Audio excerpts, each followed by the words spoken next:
What's going on, you guys? It is Thursday. Yeah, it is Thursday, right? Yeah, it is Thursday. We're talking about Alvin Kamara. Oh, Reed, this guy always gets mad because in the you I, gotta I jump up there, Reed. You I gotta did. jump up. I gotta jump up You again. gotta jump Jump, up. Reed, jump, That's how you get jump. up there. Whoa! Hey, that was pretty. Wow. You got a 40-inch vertical, man. Yep. Dang, sign You this can tell guy. me. Sign this guy to the Saints because they're not going to have a running back. We're talking about Alvin Kamara today, you guys, because he is about to get suspended for 6 to 8 games.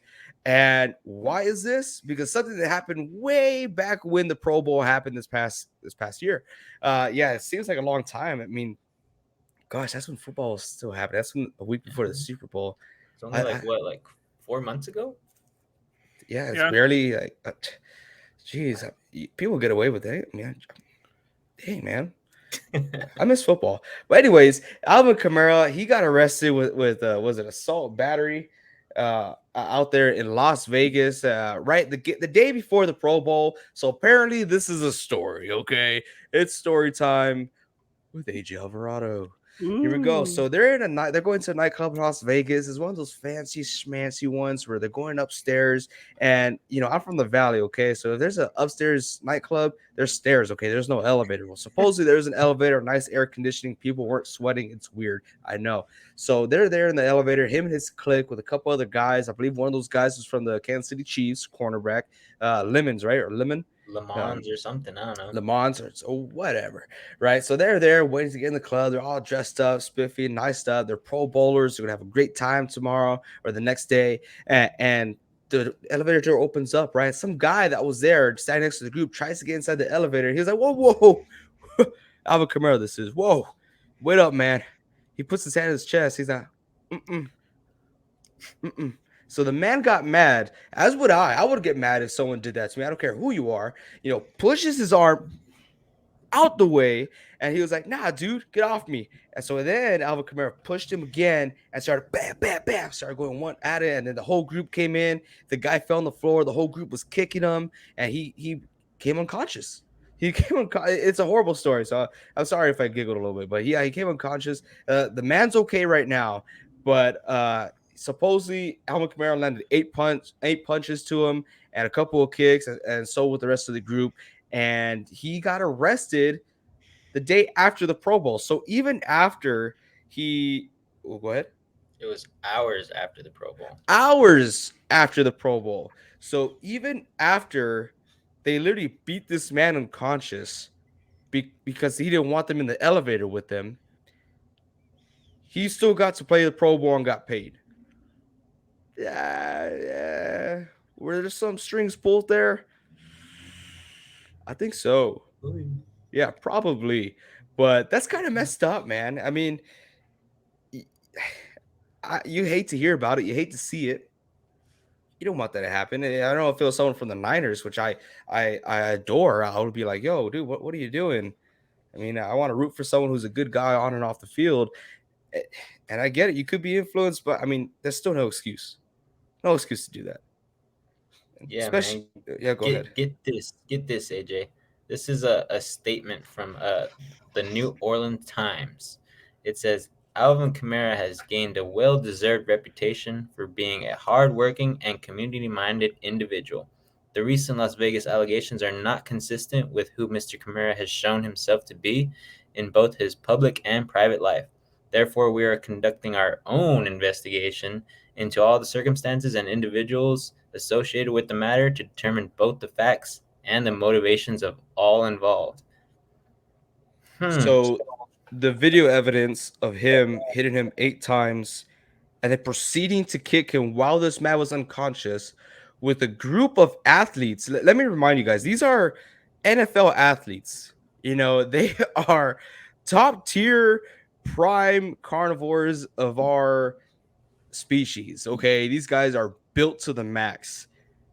A group of them beating down on one dude. Come on, man. That ain't cool. I don't care who the guy was, what he did disrespectfully. You're going to get in trouble because we live in the great country of the United States. You just can't. You can't do that, and you will not get away with it. Mm-mm. Yeah. I bet that it probably maybe doesn't.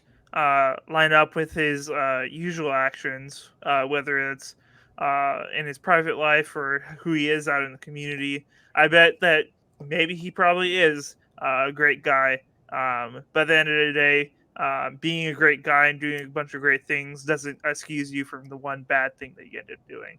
I hope it because if there, I haven't actually seen the video evidence. I bet it's out there, but if there is video evidence, I mean, I would like this guy to be suspended. Hopefully, there's some type of lawsuit that goes against him, so the man can help pay for his hospital bills, all the sort. I would be. I'm very disappointed that this did happen. As a player, I love Alvin Kamara. I think he's an incredible running back. But that doesn't excuse your off the field actions. Very Yeah, well said there, Reed. yeah, I agree, Reed. There's something that my father always told me, and I'm pretty sure your guys' dads have also told you. Uh, you are the company that you keep. So he was hanging with these guys, and I mean, the New Orleans Times said that this is not how Alvin Kamara is in the community or in his personal life. So I don't know if it was him hanging around with these guys, having fun in Las Vegas, that made him actually do that. But still, Reed, you're 110% correct. This does not excuse anything. I don't care how great of a guy or how great of a person you are outside and everything like that. You should not do something like that, and Yeah. I don't condone that. This translates to real world situations or scenarios, especially with bullying, because that's a huge problem here. So if you see a group of people, getting up on one person, doesn't matter what situation it is, be that bigger person to help out.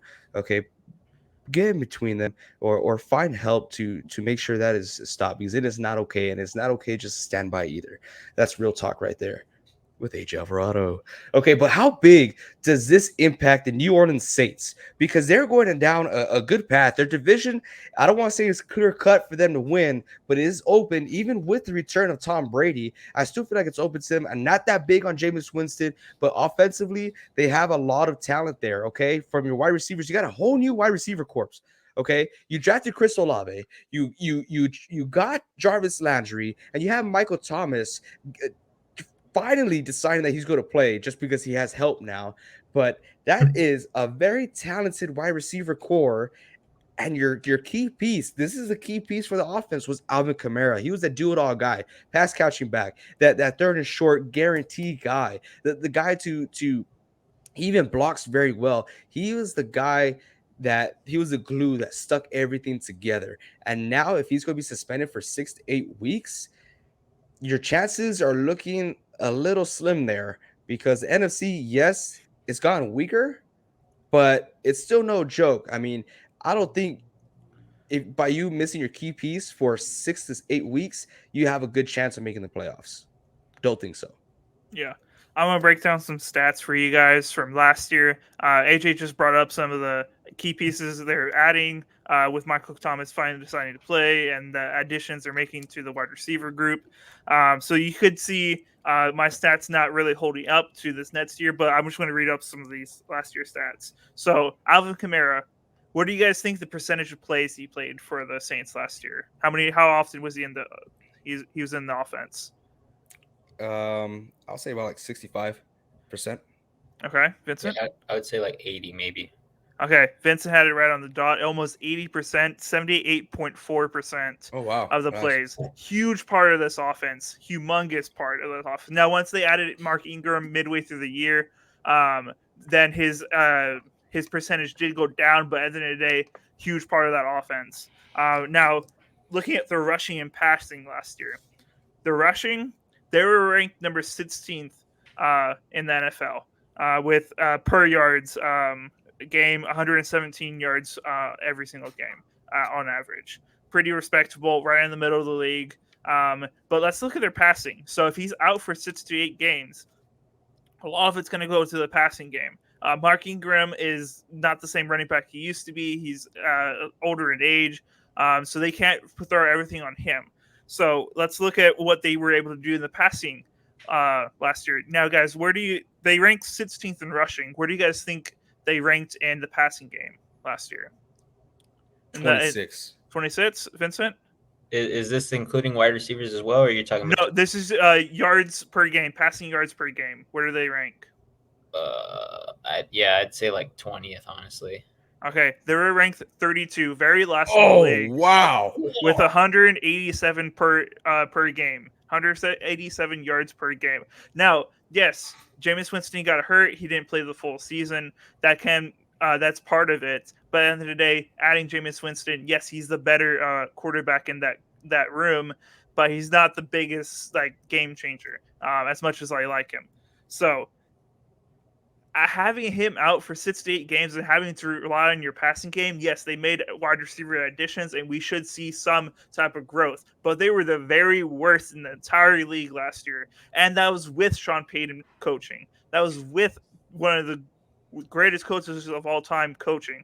Now, what are we going to see with them having to scheme up a whole new offense without Alvin Kamara? I see huge trouble without Alvin Kamara based on these stats. Maybe I'm wrong, but I think it's gonna be very hard that beginning of the season if he is suspended.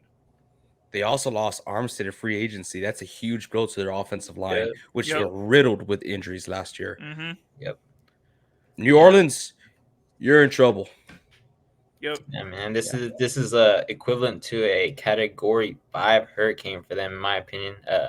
I think that's a little bit of a bad analogy because those storms are pretty deadly and stuff like that. But I mean, this is a bad situation for them. I mean, we can say it again and again and again. They're losing their star player. There's nobody else on this team that's better than him. I don't care who you talk about. This guy is the best in the running game for them. He's the best in the passing game for them. And that's no matter who you put at quarterback. This guy's going to catch the ball. And he's going to make something happen. I remember a specific play where he was dodging and weaving for like 50 yards. And I remember I won that fantasy game just because of that play. So the Saints are really going to hurt, as well as a lot of people in fantasy. But, yeah, this is just not a good look. Not at all. Not at all. I want to end off with this being said, and yeah, even though we did say they addressed the wide receiver core, we don't know how they're going to play. Chris Olave is a rookie. Jarvis Landry, his production went down ever since he went to Cleveland, and Michael Thomas has played the past 2 seasons. Yep. So we don't know what's going to happen. Jameis Winston, he's coming off an injury. How's he going to perform? We don't know. Did they get a backup? They got Andy Dalton, the red rifle. Is he enough? I don't think so. So Alvin Kamara, bigger than what you all think. Huge key piece for that offense. Cannot miss time. Does he deserve to miss time? Probably, yeah, 100%. But football-wise, yikes, y'all in trouble. Thank you, guys. Thank you all so much for watching. If you haven't yet, go check out our fantasy football video where we talk about the top 5 running backs. It was a lot of fun talking there. Fantasy football is back, so catch us every Tuesday watching that. Make sure y'all hit that subscribe button, hit that like button. It helps out so much. Find us on TikTok at Not So Pro Football Talk. And until next time, keep on grinding.